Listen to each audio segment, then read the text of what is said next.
can beat Genji, can beat Sombra, can beat Ashe, right? Really, really long sidelines. That's why. We have about 5-ish minutes, 10-ish minutes. 상대팀 윈스턴 트레가 저 판을 너무 오래 So, 유지한 게 아닌가. ooh, that was close. 보여주나요? 예. But at least Guangbong has like LOS with the supports. That's a first. 콜을 지금 안 했나? 예. 리오 선수가 All right, we're gonna ramp up the speed, chat. 광동희 선수를 지금 열심히 찾아다니고 있어요. Okay, we're gonna ramp up the speed. Here we go. He's gonna go into the primal. He's gonna trade backline. He's split. Brig and Brig and them are split. 괴롭히려고 하는데 결국에는 They still have high ground though. The primal doesn't end up working and they get a really fat grab. Now it's very important to note there that because New York didn't stagger and were able to quickly clean up their losses on first, they were able to actually contest and take high ground, which Guangzhou was not able to do on their defense. Huge snipe, clearly 광저는 기분이 좋죠. showing dominance. We got a little bit of an ult spike coming up on Guangzhou though.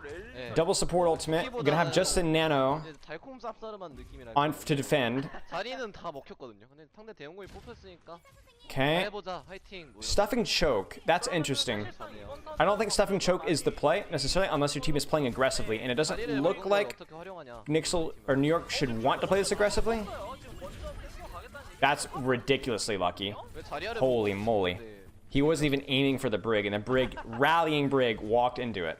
That's very lucky. That's not good Overwatch. 오. 오. 오. 아래에서 무슨 일이 일어나는지 여러분은 관심 없잖아요. 예. Okay. Is Guangzhou going to be able to take high ground? Is Guangzhou going to be able to take high ground? Or are they going to even need to take high ground? They're just going to 6-stack on... Oh my gosh. 지금 광동희 선수가 지금 계속 Oh my gosh. 자르고 있어요. That's just stupid, man. That is, oh my gosh. Peek, you coward. Peek, you coward. Peek. Oh, downtown. But yeah, Guangzhou fights, gets space. I don't think New York's stuffing there made a lot of sense unless they were positioned to all go aggressive, which I don't think you want to go aggressive when the enemy team has double support ultimate plus grab. I don't think that's the play. I think you want to play more for controlling the space that you already have, the high grounds and flanks, and play more for your Widow advantage. Not Widow advantage in the fact that you have a better Widow, but that your Widow has more space. You are on defense. Okay? This fight though, again, the polite laugh there.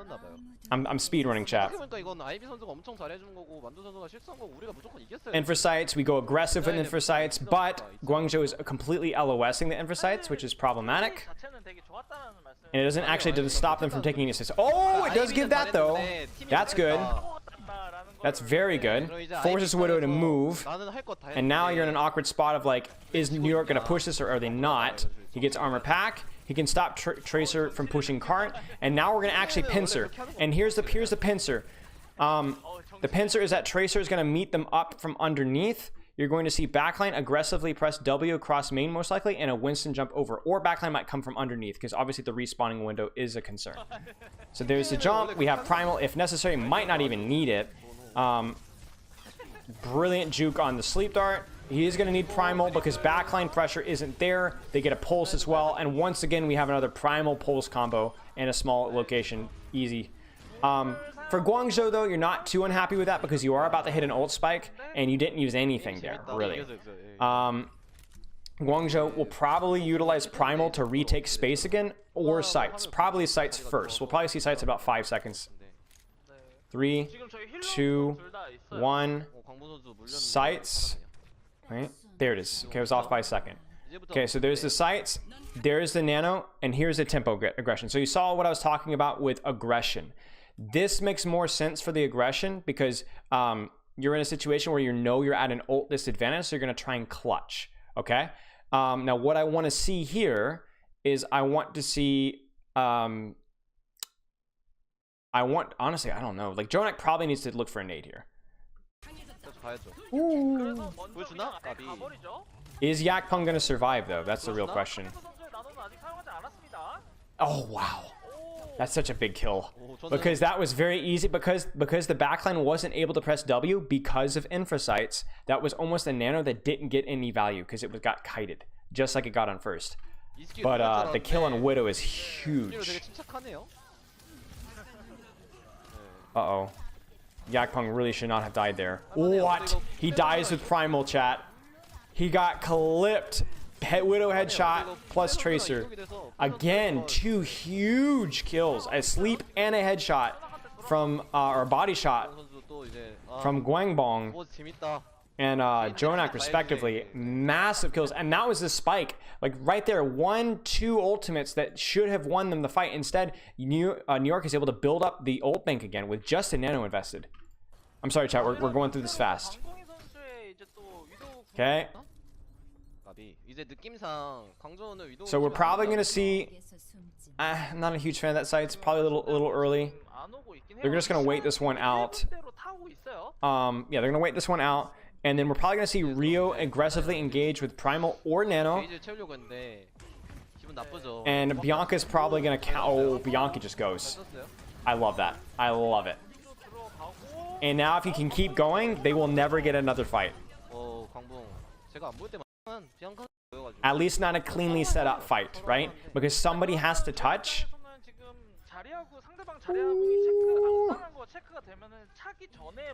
He doesn't want to give away his position because he's looking more for Widow. A headshot on Widow here is more important than a headshot on... Okay, there's the dive. There's the rally. Oh, bless. Get out of here, boys. There's the Primal.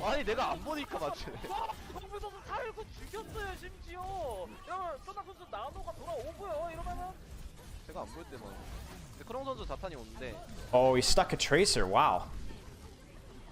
And New York is doing a great job leveraging the position for aggressive plays. In other words, they're going really aggressive with their Widow and Monkey, and they're synchronizing that pressure, which is allowing them to get picks and to get plays. Like if your Monkey goes in that aggressive, but your Tracer's not positioned to go in as well, and your Widow is like playing way far away, your Widow's not going to get any advantage out of that space. But what's happening is that New York is going aggressive again and again and again, and yeah, they're not winning fights cleanly, but they're trading so that their defensive respawn advantage, the cart still doesn't move, the cart still doesn't move, the cart still doesn't move, the cart still doesn't move. So that's a way to play that comp aggressively. You have your angles, you have your setup, you just go in super fast, and you have both of your DPS on the same page, that they're following your Monkey's tempo.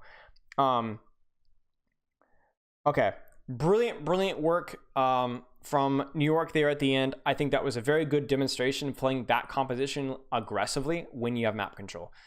They didn't stuff, they let them out and then aggressively punished. That's how you play aggressive. You let them take space and then punish them for taking it. Because you don't want to be pushing through chokes. You want to let them walk into your chokes and then you smack them in the mouth from multiple different angles. The Widow angles especially were really fun to watch. Like obviously high risk, high reward. That's why you save your grapple. That's why you need to be very cautious about when you're giving away your positioning. Like it was very entertaining to watch. Very entertaining to watch. Chat, do we have any like really quick questions?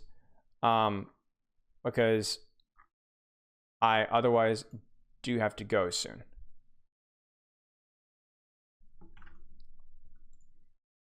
If you know the enemy Winston has Primal, how should you adapt your fight planning and how can you counter it? Well, obviously the first thing is that you need to make sure that your Brig is saving a pack and packing your Ana so that you can then land your Sleep Dart. You cannot Sleep Dart early with Monkey because of double bubble, right? The Zarya bubble and the Winston bubble. You can play it on Winston bubble, but Zarya bubble is a lot harder.